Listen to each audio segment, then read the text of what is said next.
അപ്പോൾ നയൻസിൻ്റെ 75ാമത്തെ സിനിമയായ അന്നപൂരണി ചില വിവാദങ്ങളെ തുടർന്ന് നെറ്റ്ഫ്ലിക്സിൽ നിന്ന് റിമൂവ് ചെയ്യപ്പെട്ടിരിക്കുകയാണ്. ചില ഹിന്ദു സംഘടനകളും രമേഷ് സോളങ്കി എന്ന ശിവസേന പ്രവർത്തകനും പരാതി കൊടുത്തിരുന്നു. ചില വിവാദങ്ങൾ സോഷ്യൽ മീഡിയയിലും മറ്റും പൊട്ടിപ്പുറപ്പെട്ടു. തുടർന്നാണ് നെറ്റ്ഫ്ലിക്സ് ഈ തീരുമാനമെടുത്തത്. അതോടൊപ്പം തന്നെ ഇതിൻ്റെ പ്രൊഡ്യൂസേഴ്സായ സി സ്റ്റുഡിയോസ് ഒരു അപ്പോളജി ലെറ്റർ, ഒരു മാപ്പപേക്ഷയും പുറത്തുവിട്ടിട്ടുണ്ട്. അപ്പോൾ നമ്മൾ ഇന്നത്തെ വീഡിയോയിൽ കാണാൻ പോകുന്നത് എന്താണ് അന്നപൂരണി എന്ന സിനിമയ്ക്കെതിരെ വിവാദങ്ങൾ ഉണ്ടാകാൻ കാരണം, ഈ ഉണ്ടായ വിവാദങ്ങളിൽ എന്തെങ്കിലും കഴമ്പുണ്ടോ, ഡിസംബർ 1 തിയേറ്ററിൽ റിലീസായ സിനിമയ്ക്കെതിരെ ഇപ്പോൾ വിവാദങ്ങൾ ഉണ്ടാകാൻ കാരണം എന്താണ്, നെറ്റ്ഫ്ലിക്സും സി സ്റ്റുഡിയോസുമൊക്കെ ആരെയാണ് പേടിക്കുന്നത്. Hello, welcome to jungle wines. നിങ്ങൾക്ക് ഞാൻ ചെയ്യുന്ന വീഡിയോസ് ഇഷ്ടപ്പെടുന്നുണ്ടെന്നും ഈ ചാനൽ സബ്സ്ക്രൈബ് ചെയ്തിട്ടുണ്ടെന്നും വിശ്വസിക്കുന്നു. സബ്സ്ക്രൈബ് ചെയ്യാത്തവർ ചെയ്യുമല്ലോ അല്ലേ.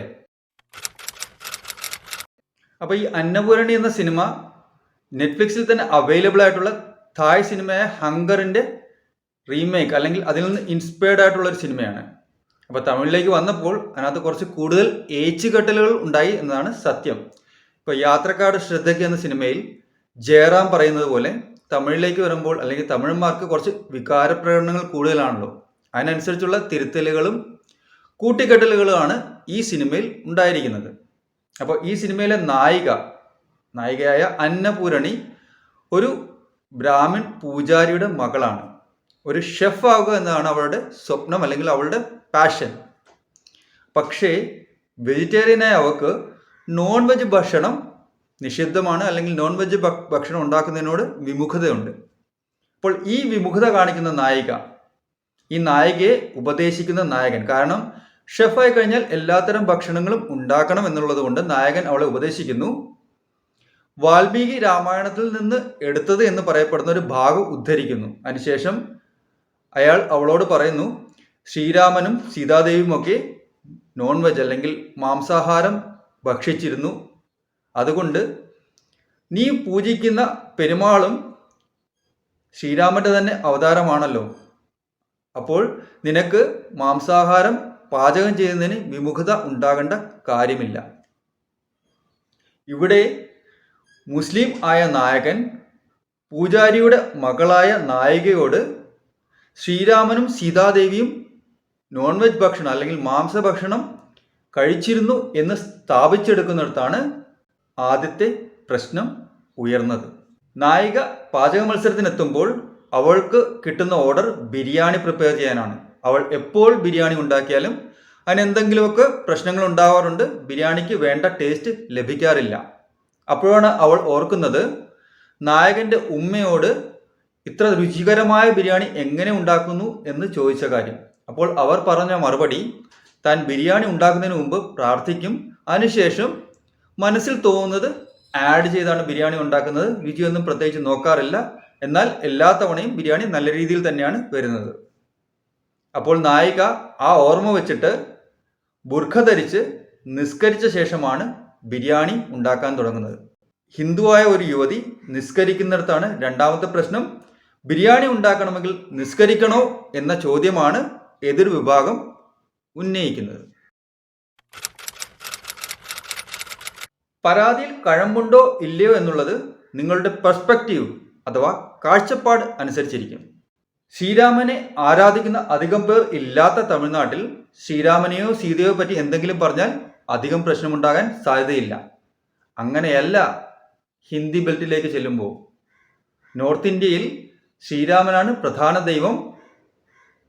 അവിടേക്ക് ചെല്ലുമ്പോൾ ശ്രീരാമനെതിരെയുള്ള ഓരോ ആരോപണവും അല്ലെങ്കിൽ ശ്രീരാമനെതിരെയുള്ള സംസാരങ്ങൾ കൂടുതൽ പ്രശ്നങ്ങൾ ഉണ്ടാക്കും.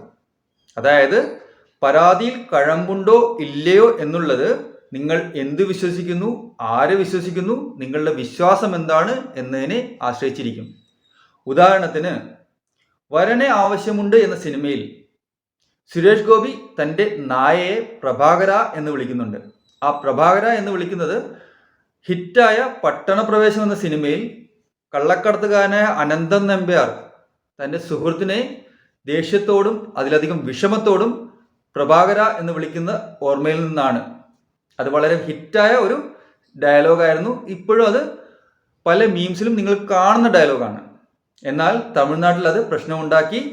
ആ പ്രഭാകര എന്നുള്ള വിളി അല്ലെങ്കിൽ പ്രഭാകര എന്ന നായയെ വിളിക്കുന്നത് തമിഴർക്ക് ഇഷ്ടപ്പെട്ടില്ല.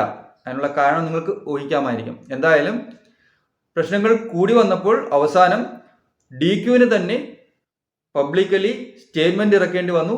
എന്തുകൊണ്ടാണ് ആ പ്രഭാകരൻ എന്ന പേര് വന്നതെന്നും ആ നായയെ എന്തുകൊണ്ടാണ് അങ്ങനെ വിളിച്ചതെന്നും.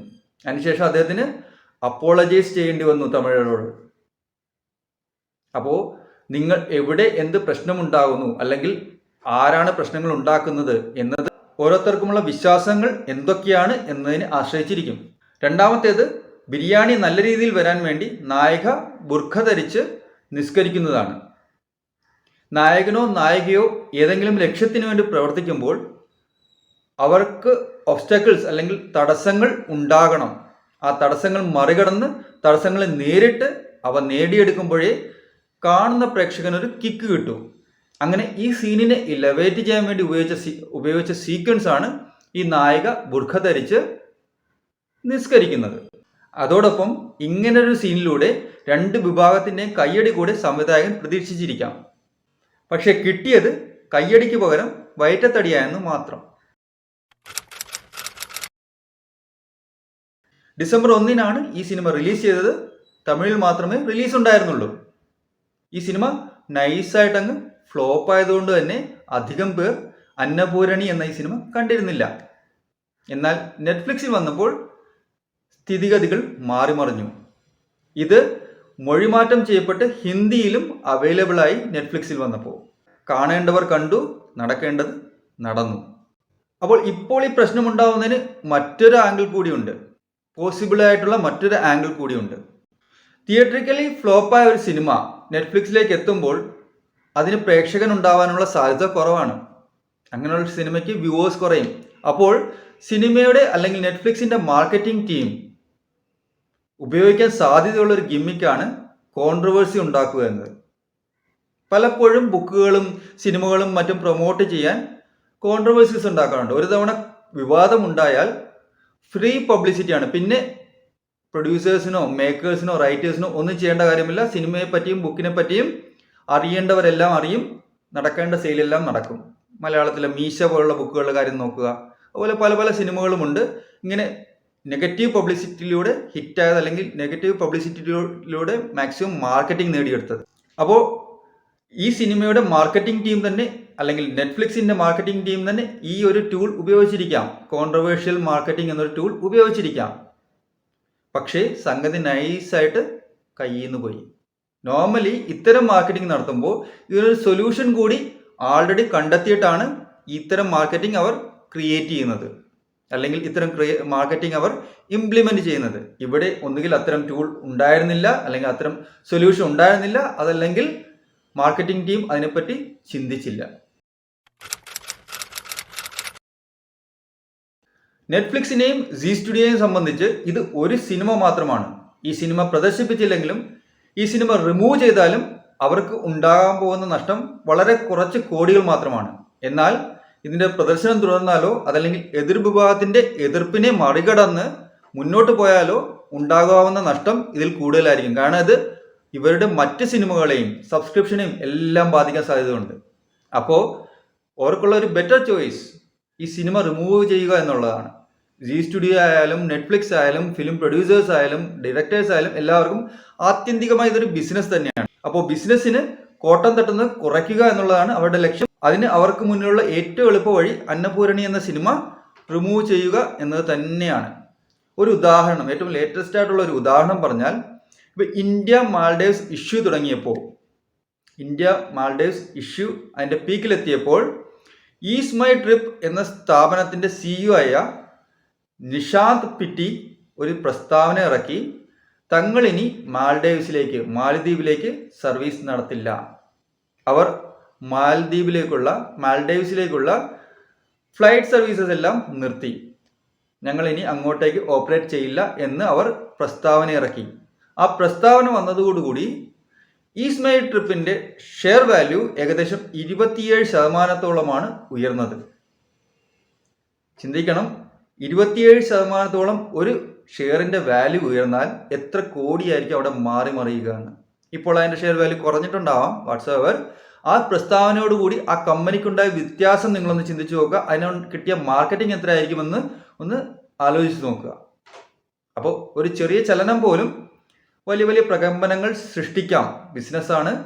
അതിനുവേണ്ടി ഓരോരുത്തരും എടുക്കുന്ന തീരുമാനങ്ങൾ വ്യത്യസ്തമായിരിക്കും. അൾട്ടിമേറ്റ്ലി അവർക്ക് മാക്സിമം പ്രോഫിറ്റ് ഉണ്ടാക്കുക എന്നതാണ് ലക്ഷ്യം.